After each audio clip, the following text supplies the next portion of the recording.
Sõda Ukrainas on kestnud juba kaugelt üle 1,5 aasta ja lõppu ei paista.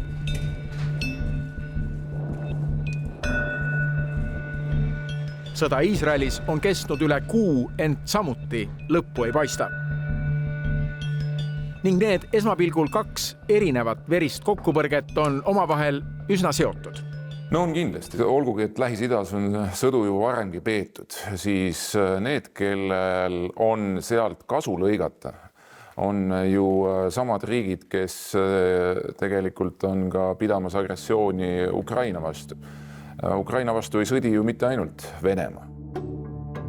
Ukraina linnasid tabavad Iraani droonid, šaheedid.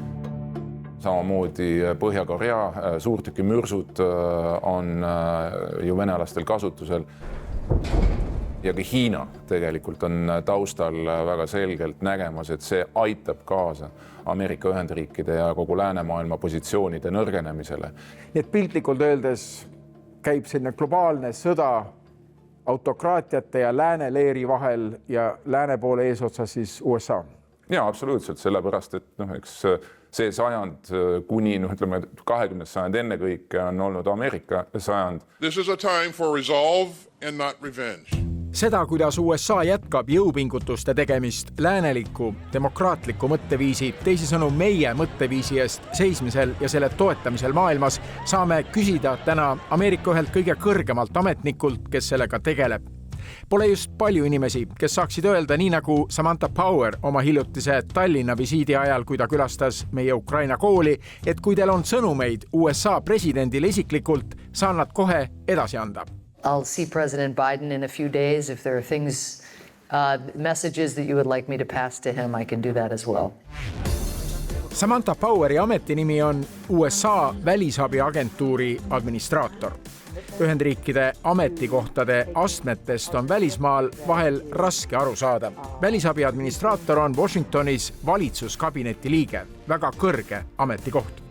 Ameerikas sai Power eriti tuntuks, kui ta tegeles eelmises demokraatide administratsioonis Obama valitsuses väga otseselt sellega, et Venemaa valesid paljastada. I was part of the Obama administration when Putin invaded Crimea, and I was the U.S. ambassador to the United Nations, so I used to argue every day with the Russian ambassador, Vitaly Churkin, as he claimed that Russia was not taking Crimea and then took Crimea. Are you truly incapable of shame? Is there literally nothing that can shame you? Power oli siis ja on seni eeskujuks paljudele maailma, ka Eesti diplomaatidele. See võis olla 4 aastat tagasi, kui ma hakkasin juhtima Eesti meeskonda ÜRO Julgeolekunõukogus ja ühtlasi oli minu kureerida ka Eesti inimõiguspoliitika välisministeeriumis. Siis mul oli üks hea kolleeg, kes ütles, et selles ametis, Liis, enne kui sa alustad, tuleks sul läbi lugeda Samantha Poweri lugu. Et miks on vaja kaitsta inimõigusi ja kuidas seda teha, kui sa teenid valitsust. Septembris oli Power Tallinnas kiirvisiidil, et osaleda siin toimunud suurel maailma demokraatiate foorumil, mida Eesti juhtis. Mul oli võimalus temaga ka täistunni jaoks eksklusiivselt rääkida ja uurida, kuidas Ameerika oma maailma nägemust globaalselt ellu siis viib. You have almost $50 billion a year to distribute as US aid. And some critics, the authoritarian side, says that this is a great example how US is trying to remake the world in its image and view. You know, I travel to the more than 100 countries, some subset of the more than 100 countries where we have programs. What I hear from countries is what we really want is trade, not aid. And I agree with them.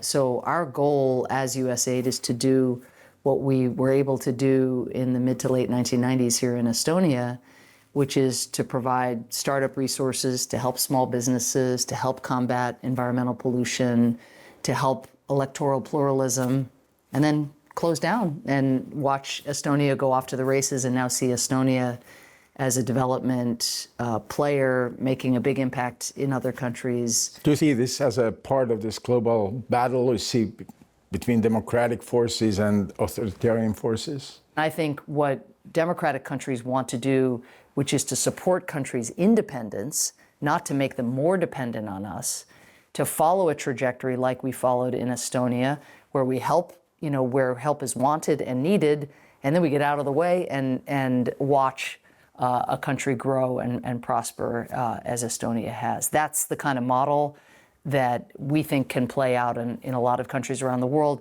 now that democracies are more focused on the struggle that is happening around the world. Kuid samas USA'l, kelle abi andmise keskmes on just ka demokraatia edendamine, on endal tekkinud probleeme demokraatiaga, mida ameeriklased ka ei varja. We're not always perfect, don't get me wrong, and I can't pretend we're perfect at getting the tone just right, but what we don't do is pretend that history hasn't happened. 6. jaanuari 2020 ja siis president Trumpi innustusel toimunud rünnakud Kapitooliumile peavad paljud USA demokraatia üheks mustemaks päevaks. Ja samas on Ühendriikides seni palju neid, kes usuvadki, et Trump tegelikult ikkagi võitis eelmised presidendivalimised. Lisaks rassiprobleemid. Ameerikal on praegu endal palju muresid. In recent days, all across our country, we know that there is not true equality. Seega Ameerika ei saa maailmas enam üheselt väita, et vaadake meid, olge nagu meie. Maailma demokraatia pilti igal aastal jälgiva USA organisatsiooni Freedom House tänavune hinnang on paljudele ootamatu ja karm. Globaalselt on vabade riikide arv vähenenud juba 17. aastat järjest. Maade seas, kus demokraatia on otsest vähikäiku teinud, on näiteks Ungari, Türgi, Brasiilia, Tai. Nii et me ei saa öelda, et see maailm Ameerika juhtimisel, kus ka meie tahame elada, üha laieneb. Väga paljud maailma riigid, kes istuvad võib-olla kuskil tinglikult öeldes seal laiaotsas ja vaatavad, et kummale poole see vaekauss siis kaldub, kas autoritaarsete režiimide poole, a la Venemaa, Hiina või lääne demokraatiate poole, sõltub väga palju, kuidas lõpeb sõda Ukrainas. See on tõsine lakmustest ja ka tuleviku määraja, et kas demokraatiaid nähakse maailmas võitjatena või toimub allaandmine ja allaandmine just nimelt autoritaarsetele režiimidele. Ja siin on just ka see põhjus, miks Eesti välispoliitikale on nii oluline Ukraina toetamine ja toetamine mitte ainult nii kaua, kui see vajalik on, vaid kuni kindla võiduni. Kuigi tendentsid maailmas on muret tekitavad, vaadakem siinkohal ikkagi klaasi nii, et ta on pool täis. Kas või USA'd ennast, mille kaitse peale demokraatlik maailm on lootma harjunud. Vaatamata Trumpi aegsetele pööretele on Ameerika tohutu suur riigilaev tagasilöökide suhtes üsna vastupidav. The American democracy has been tested arguably like never before in recent years, and so far our institutions have proven resilient. Ja see Ameerika vastupidavus on tähtis ka meile. USA on tugevaim liitlane NATOs.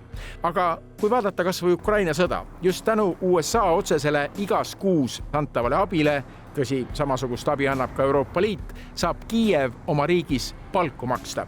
Bideni administratsioon soovib, et see nii jätkuks, kuni Ukraina võiduni. So we have just put forward as an administration, the Biden administration, a new supplemental request which includes in it resources for USAID to provide monthly cash, more than $1 billion in cash to keep the Ukrainian government going. Each month? Each month. We've been at 1.5 billion. I'm struck traveling around the United States.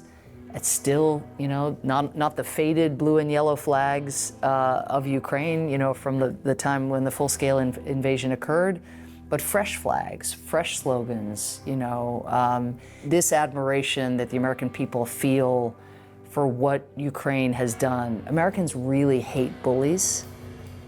It doesn't mean that we don't have bullies, in our classrooms or in our society.